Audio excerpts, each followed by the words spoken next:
I was a guest on David's podcast and I enjoyed every bit of the conversation. We talked about my journey in life and he was great with the questions and direction of flow of our chat. I find David's podcast an interesting one as we all can learn about other people's journeys, the challenges they faced and how they overcame them. Some say he's a technical whiz. Some say he was born in Cornwall. While some say he's on a journey. It's The Journey. And here's your host, David Hackett. I have run another journey, and today's journey involves a purpose and essence coach. She helps boomers in finding a new purpose in life that fulfills them with energy, freedom, joy, and ease after the retirement. And she's loving to come on and do an episode about the purpose and first courage for retirement. So today's journey involves Sharon. Hello, Sharon. David. Yeah, I'm north of Seattle and the sun is shining and yesterday was a perfect day. Today's going to be a little bit on the warm side, but yeah, it's good. It's good. Yeah, so welcome to the journey. Everyone has a purpose in life. Everyone has a reason for being here. And now my joke is about when your journey begins, you're born, but that's the earliest memory possible. But what was your earliest memory that started your journey? Well, I've kind of been remembering lately that I had a dream, reoccurring dream 2 or 3 times that I was riding in a mom's car. She was driving and the 2 older kids were there too. And somehow in the story of the dream, she was going to offer one of us as a sacrifice. Where in the world did that come from? But I said, no, mommy, I don't want to be the one. I want to see what life's about. And even as a teenager, I started wondering what was my potential. And actually, that's kind of the mystery of life is what are we here to be, do, and have? And so, this mystery, what am I going to be about? And as I went through my career, I often helped people with their resumes because, sometimes it's hard to be objective about our who we are. And so as an outside person, I could add some insight to embellish their resume in an honest way, of course. But as I approached retirement I retired in April of 2016. But, the last 5 years, I kind of like, what? Well, I had run a convention in Seattle for about 1,800 people as a volunteer. And my director had given me this nugget of truth one day and said, well, Sharon, when you get through running a convention, you need something else to go to. What's next before the convention actually happens?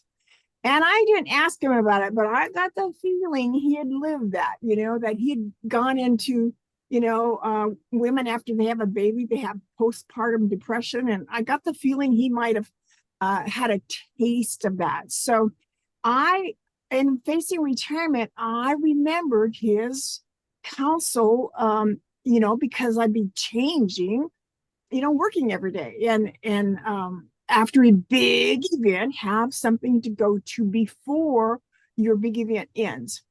So while I did plan a retirement trip, that was kind of fun to plan ahead. So I had something to reward myself with.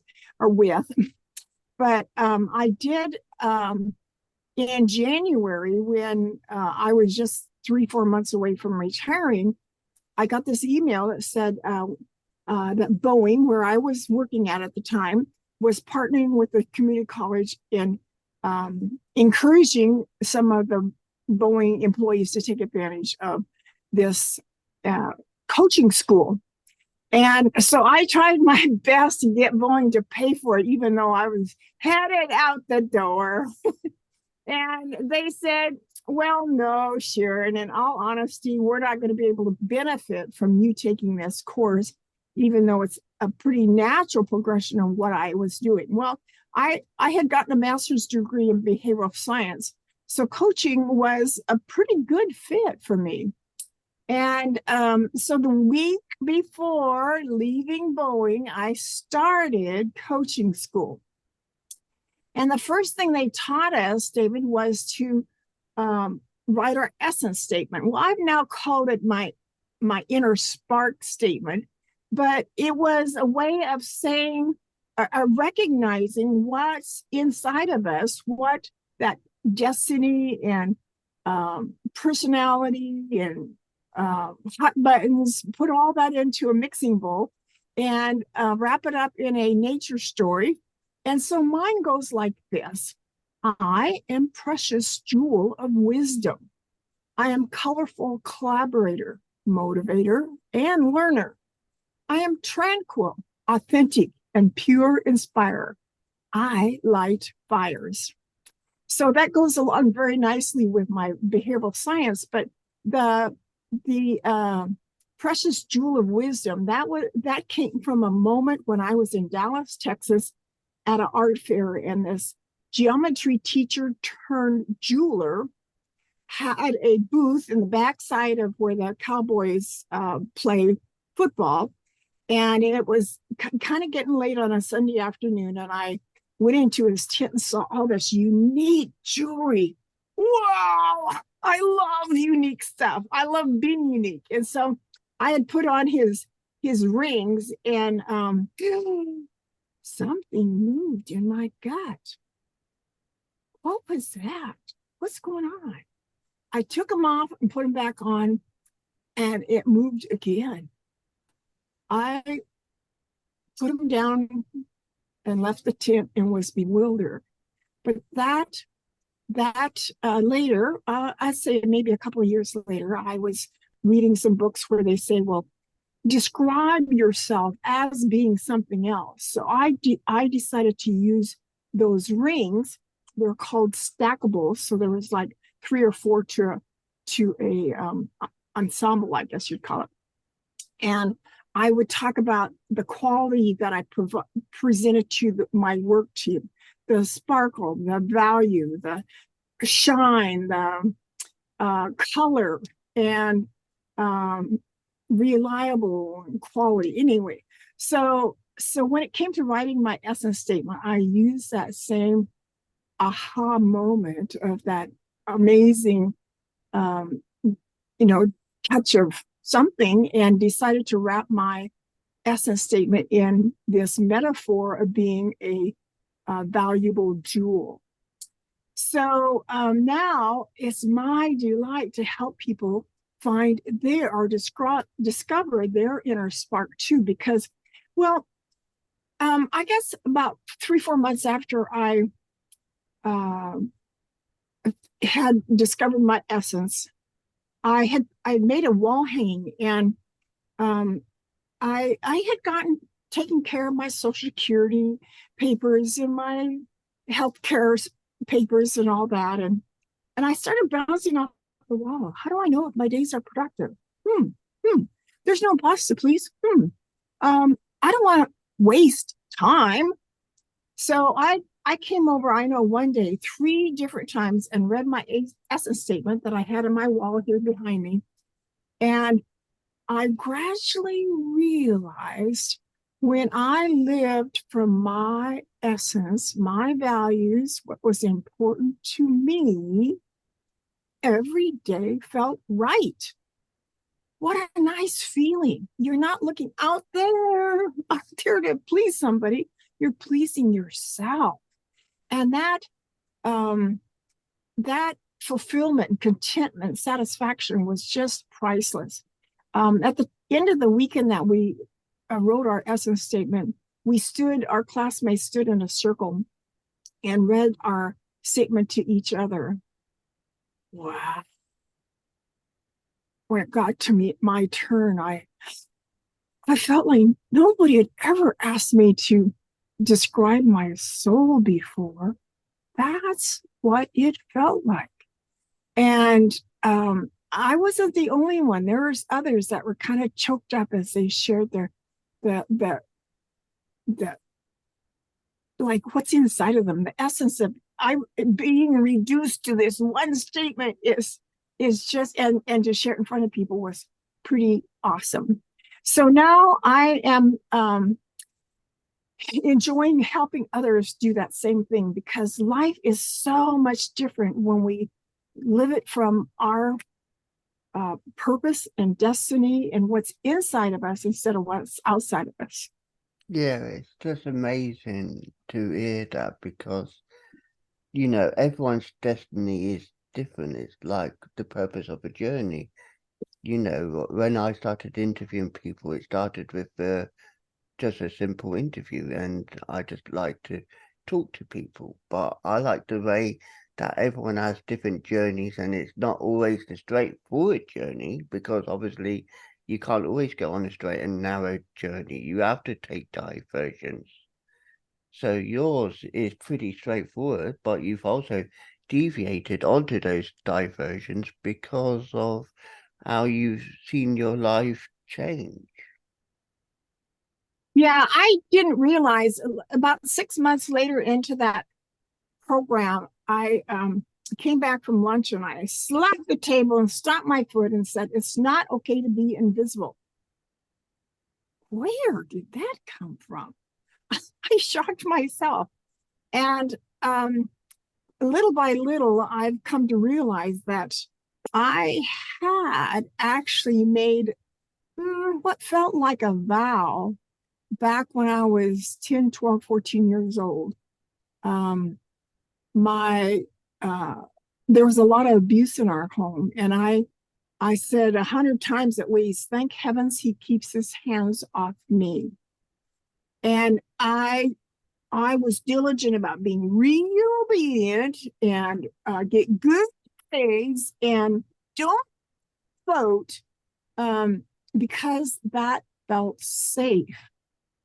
And yeah, in my career, I I pretty much felt invisible that whole time. Now I did do Dale Carnegie course and a Toastmasters course, and so I was kind of practicing being in front of people to some extent.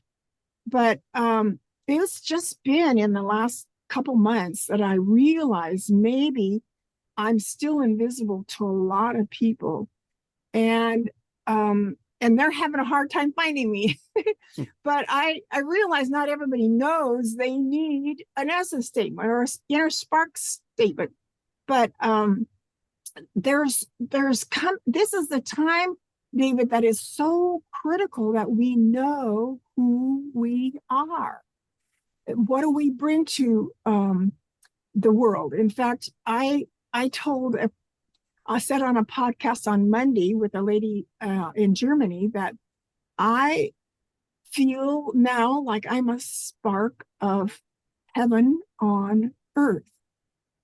I'm 75 and I brag about it. Never been in the hospital, never had diabetes, never had cancer, all those things that never had COVID, never.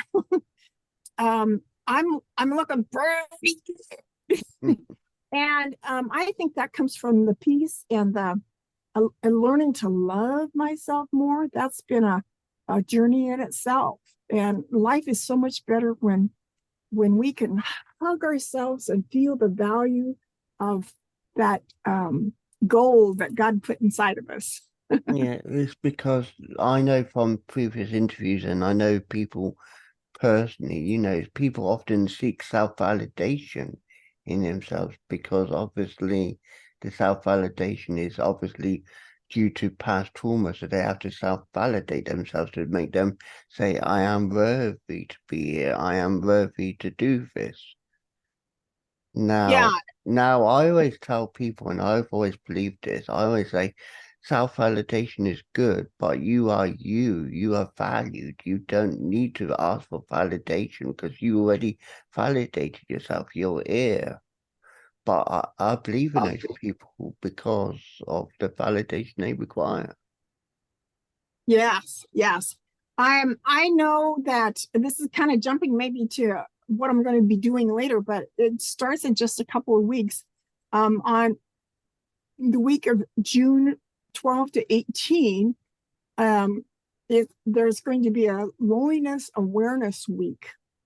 And I read last month the book Together, written by our Surgeon General, Dr. Vivek Murthy. And I was challenged by his book to be an instrument to connect people and to reduce loneliness.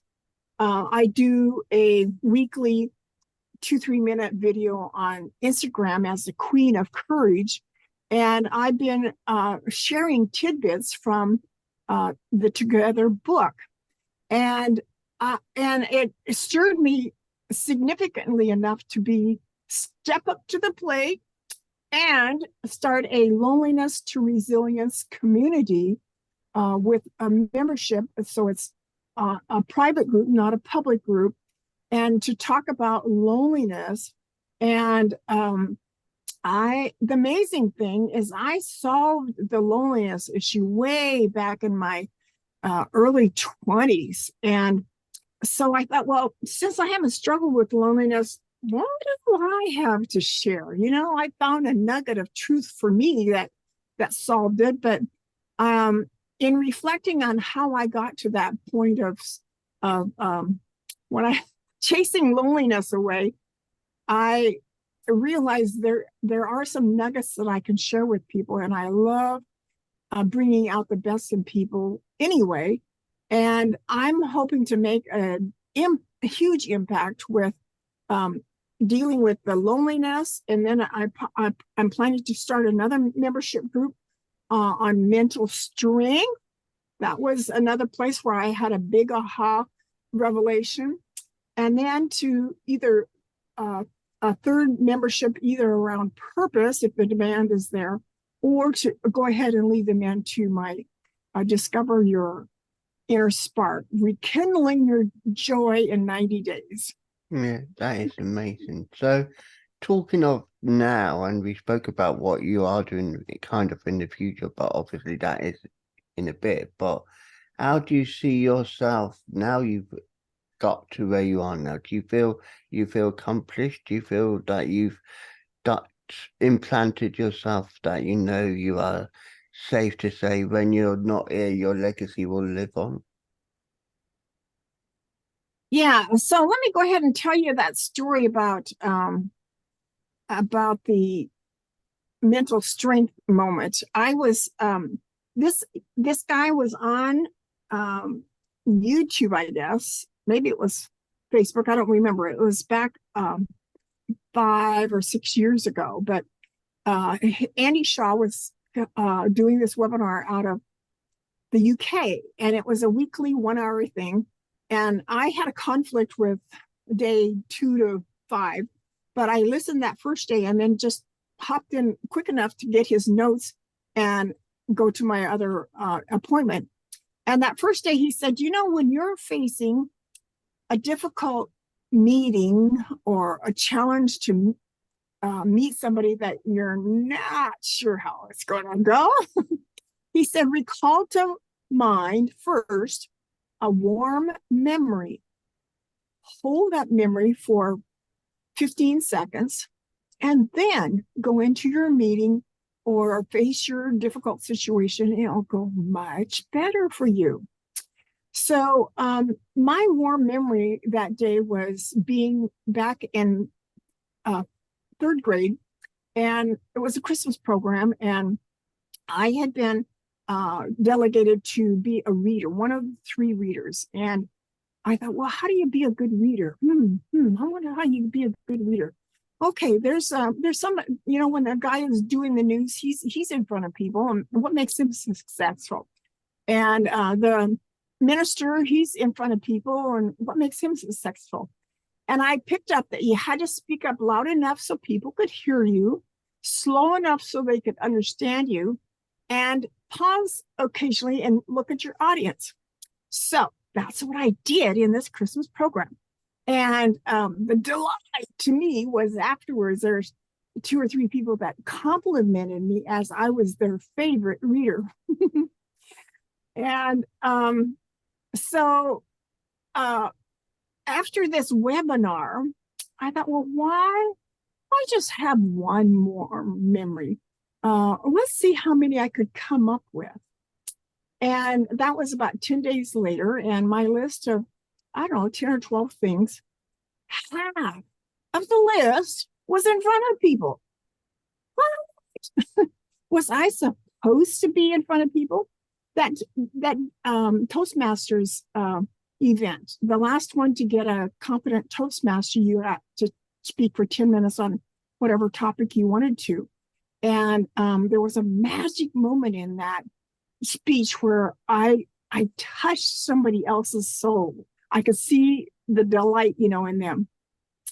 And I didn't have one from Dale Carnegie per se, but I started, maybe I was supposed to be in front of people. And I had actually had a profile result come in the mail 4 or 5 days before this. And it said one of my strengths was an influencer.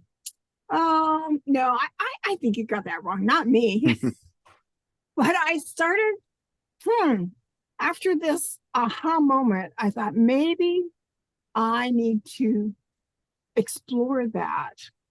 Take baby steps as if maybe that was true. See what happens. And it was just a couple of weeks later that I got a call from New York, and they said, we would like to do an interview with you. And that led into doing my own podcast.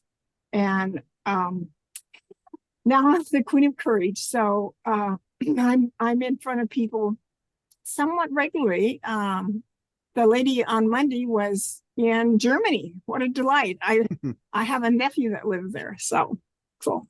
And it's just amazing when you do read, and I'm not talking about numbers now, so people probably think what we're talking about, but when you see the statistics of where your listenership is, it just shows how far you can reach across the globe.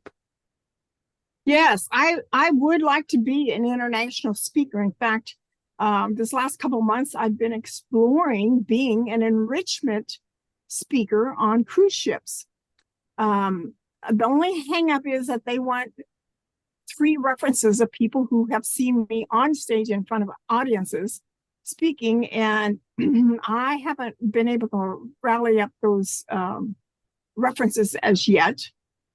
So maybe we'll have to approach that from a different angle. Yeah. So going into the future, and we touched upon the events that you got coming up, but how do you see your future progressing as, because I'm not being disrespectful here. Most people would say, isn't it time to slow up? Isn't it time to be time for yourself? But obviously you are having time to yourself. But where do you see your future lay?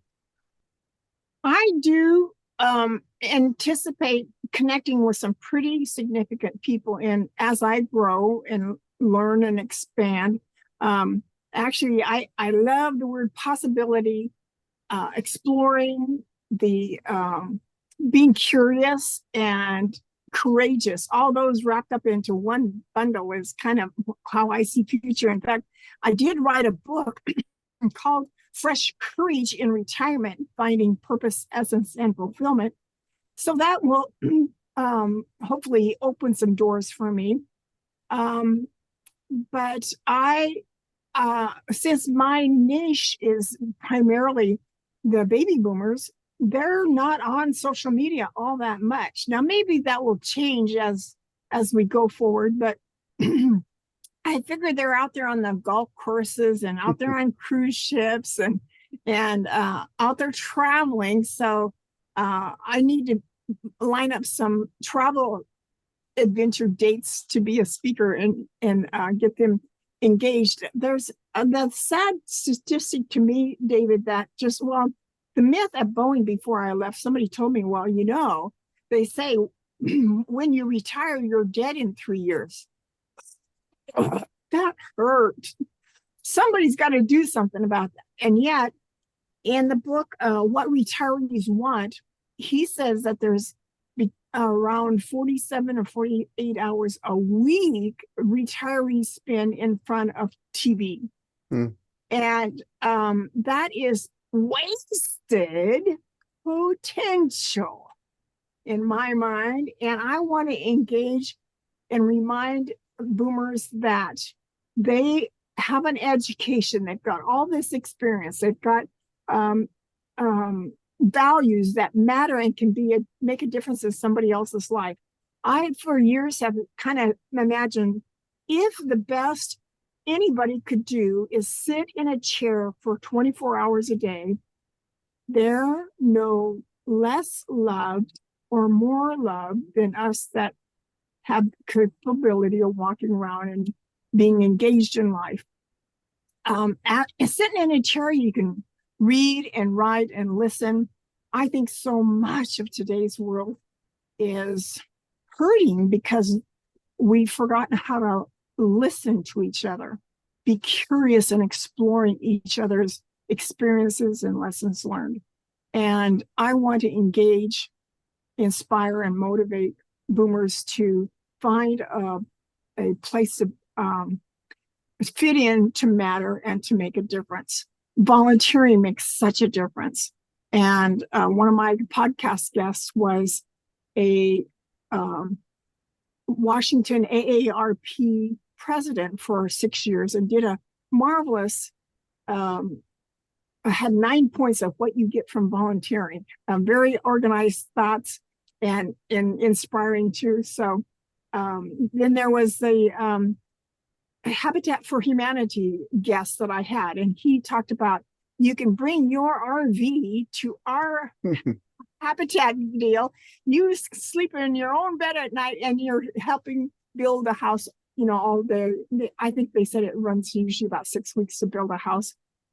So there's lots of possibilities. And in fact, if your listeners write to me, I can give you a list of all kinds of books and websites and movies that can motivate you into some new possibilities in retirement or when it's your time to retire. Yeah, and last of all, because we touched upon how to contact you, how is the best way for people to contact you to get further information? Well, I'm very active on Facebook on my Sharon Rolph page. I'm usually posting something of wisdom and thought-provoking daily. I think I missed yesterday actually, but there's a lot of nuggets of to think about on Sharon Rolph Facebook. But I also have a website, SharonRolph.com. ROLPH is my last name. And I have a site that I was involved in designing that's called effortlessvitality.now.site. And I come more from the heart on that site because one, I made it, and two, it's I love color and beauty, and that site has a lot of color and beauty as I try to touch people's hearts. That's the other thing, David, that people don't often realize. When you've been working all these 40, 50, 60 years in a job to make someone else happy, you know, your boss, making your boss happy, you're almost entirely working from your brain, from your mind. But in retirement, you get to live and express yourself from your heart. And what a difference that makes, because when you live and work from your heart, that's where that effortless vitality, that flow happens. And I want everybody to be living in the flow for where they are in life and what they're here to do. Mm-hmm. And one last ultimate question and statement I like to hear from guests is, what inspiration would you want to share with people for their journey? Well, one of the most touching poems, I guess you could say, that I saw at work about 30 years ago, I guess. And I believe it's, excuse me, I believe it's from T.S. Eliot. If, excuse me. If one has a talent and does not use it, one has failed. If one has a talent and partially uses it, one has partially failed. If one has a talent and finds out how to live, how to embrace it in its entirety, one has gloriously succeeded and found a satisfaction few people ever know. And that's such a rich nugget that I can feel it in my bones. They found a rich satisfaction that few people ever know, splendor for life. That is amazing. And Sharon, thank you for sharing your journey with us today. Thank you for having me, David. It's an honor.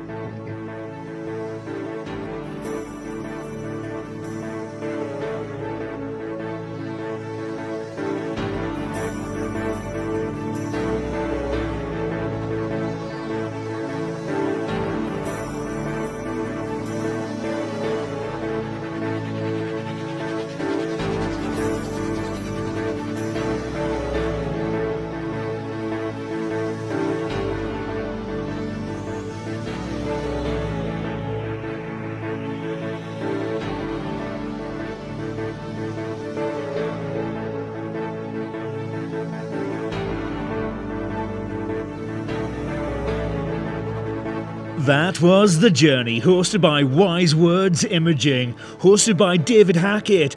Be sure to like, subscribe and listen to another journey coming soon.